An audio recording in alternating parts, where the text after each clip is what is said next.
Tape 3W suivi d'école au Sénégal.com. À école au Sénégal, c'est facile, tu n'as qu'à te connecter. Tape école au Sénégal, les leçons sont beaucoup plus détaillées. Bonjour chers élèves, Mouché B, je suis ravi de vous rencontrer à nouveau sur la plateforme École au Sénégal pour la suite des séries d'exercices du programme de la classe de première. Donc aujourd'hui, nous allons commencer la série d'exercices sur la synthèse des protéines. Donc dans le cours, nous avons vu que la synthèse des protéines est le processus par lequel les protéines sont synthétisées à partir des acides nucléiques. Et là, quand on vous parle d'acide nucléique, on fait simplement allusion à l'ADN, acide désoxyribonucléique, et à l'ARN, acide ribonucléique. Donc, si nous prenons par exemple le cas de l'ADN, l'ADN est une molécule constituée de deux brins, enroulés l'un sur l'autre en spirale. Et chaque molécule est composée par une succession de nucléotides et que chaque nucléotide est constitué d'un sucre ou pentose, d'une base azotée, mais aussi de l'acide phosphorique. Donc, compte tenu de tout ce que nous avons vu dans le cours, aujourd'hui nous avons appliqué les éléments du cours à l'exercice pour pouvoir faire une bonne correction de cet exercice concernant l'exercice 1 d'ailleurs, qui parle des mécanismes de synthèse de protéines, mais aussi comment passer de l'ADN à l'ARN et de l'ARN aux protéines. Donc sans plus tarder, nous allons alors commencer la correction de l'exercice 1. Donc dans l'exercice 1 ici, le document 1 montre deux moments de mécanisme de la synthèse d'une protéine dans une cellule eucaryote. Donc vous savez que la cellule eucaryote, c'est l'ensemble des cellules qui présentent un noyau bien structuré enveloppé par une enveloppe nucléaire. Et ici, ils vous ont donné le document 1 avec tous les éléments qui entrent dans ce document. La première chose à faire, c'est d'essayer d'abord de comprendre le document. Vous voyez que le document est un document vraiment complexe qui présente énormément de parties, mais il faut prendre le temps d'observer le document, mais aussi de les analyser pour pouvoir les exploiter, d'exploiter les éléments du document pour pouvoir répondre aux questions. Donc ici, si vous regardez le document, nous avons deux étapes. Là, c'est l'étape 1, et ici, vous avez l'étape 2. Et dans l'étape 1, ils ont présenté la molécule X et la molécule Y, mais aussi les séquences de nucléotides avec les bases azotées. Et dans la partie 2, ils vous ont présenté une structure avec une grande sous-unité et une petite sous-unité, et la molécule Y avec ses deux sites, site A et site B. Donc à partir de là, si on se réfère de ce qu'on a vu dans le cours, on sait que c'est l'ADN qui est constitué d'un double brin.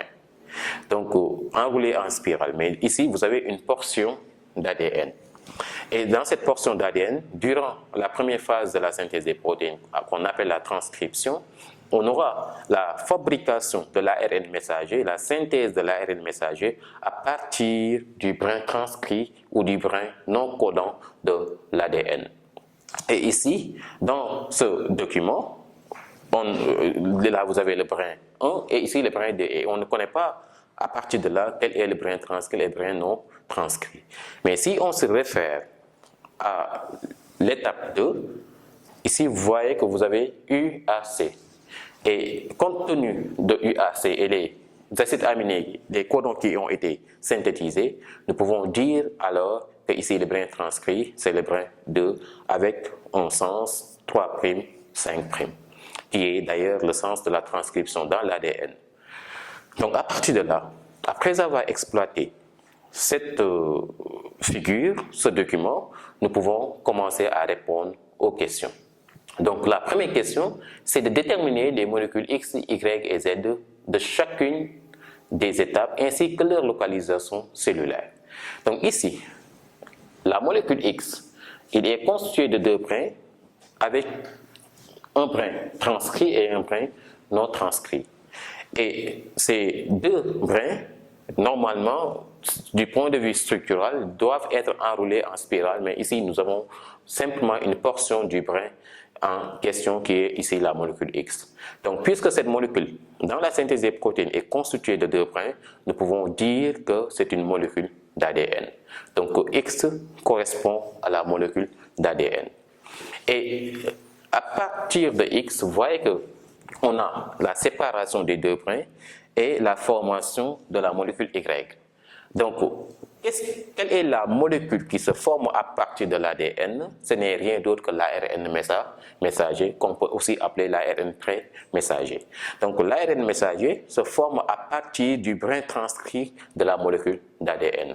Donc, ce qui sous-entend que la molécule Y n'est rien d'autre qu'une molécule d'ARN messager, acide ribonucléique.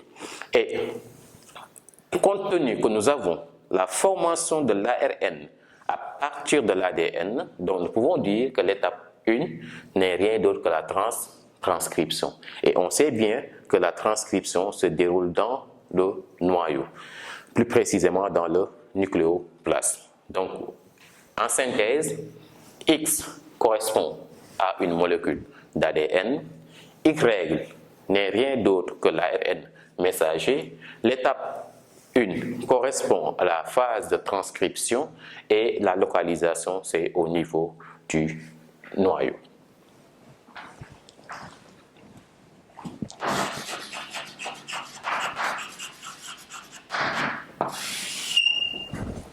Bien.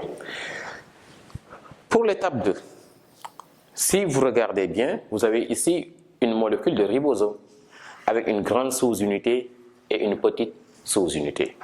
Donc ici, après l'action de la grande sous-unité et de la petite sous-unité, nous avons alors la libération des codons.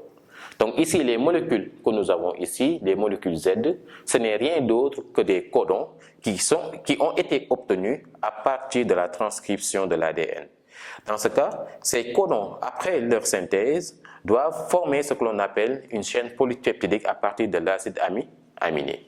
Donc ici, après la synthèse alors, vous aurez des acides aminés qui doivent se fixer au niveau des sites de fixation de la grande sous-unité, permettant la formation ou la synthèse des acides aminés en question. Donc ici, la molécule Z n'est rien d'autre que des acides aminés. Et la formation des acides aminés se fait à partir de quelle étape? C'est à l'étape de la traduction. Et quel est le lieu de la traduction? Où s'effectue en d'autres termes la traduction? Ce n'est rien d'autre que dans le cytoplasme. Donc dans le cours, nous avons vu que la traduction s'effectue dans le cytoplasme et l'élément ou la machine qui en est responsable n'est rien d'autre que le ribosome avec sa grande sous-unité où on localise le site A et le site P et sa petite sous-unité qui permet simplement de lire l'ARN messager. Donc ceci sous-entend que ici la molécule Z ce sont des acides aminés et cette processus, l'étape 2, n'est rien d'autre que la traduction et s'effectue dans le cytoplasme. Donc, pour répondre à la première question, nous pouvons dire que X correspond à la molécule d'ADN, Y correspond à l'ARN messager et Z correspond à l'acide aminé. Donc ici, pour la localisation des étapes, la première étape, c'est la transcription et qui s'effectue d'ailleurs dans le noyau, plus précisément dans le nucléoplasme. Et la deuxième étape n'est rien d'autre que la traduction qui s'effectue dans le cytoplasme. Donc c'est ce qu'il fallait donner dans la première question.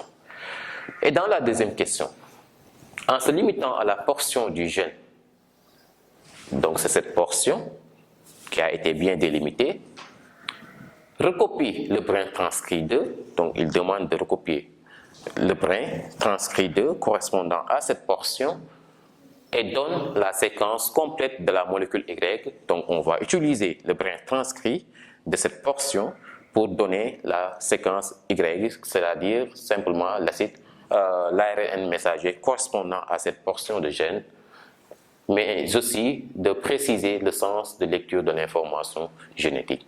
Et là, si on fait focus sur ce sens de lecture, on sait que la transcription qui s'effectue dans le noyau se fait dans le sens 3', 5' sur l'ADN et 5', 3' sur l'ARN messager. Donc si nous avons alors le brin transcrit avec le sens 3', 5', nous pouvons bien orienter le sens de transcription. T'as 3 W suivi d'école au Sénégal.